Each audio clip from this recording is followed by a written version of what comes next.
it. อย่าแรงแรงแล้วค่ะ ดึงเลยค่ะดึง แล้ แล้ว วย กขึ้นด้วย ดึงแล้วต้องยกแขนขึ้นด้วย จะได้ไม่ย้อนกลับแล้วทำไงเนี่ยมันติดอย่างเงี้ย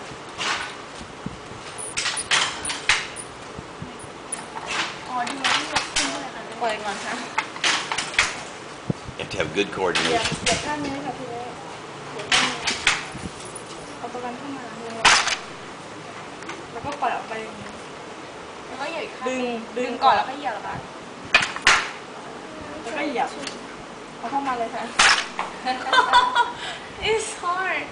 แล้วยังไงต่อคะเหยียบเอาออกไปก่อน แล้วก็ดึง แล้วก็ดึง เป็นหนอนเอ้ยเอาเราบ้างเลยจ้ะ เหยียบดึงเข้ามาออกไป แล้วก็ดึงโอ้ยอีกแล้ว เอาไปทางโน้นหน่อย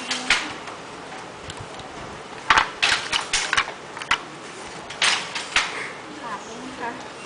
นี่เป็นสีดำใช่ไหมคะไหมสีดำ ทำไงดีอ่ะ เสียบแล้วพี่จะต่อเอง โอเคค่ะ ขอบคุณมากค่ะ เอาตรงนี้ออกก็ได้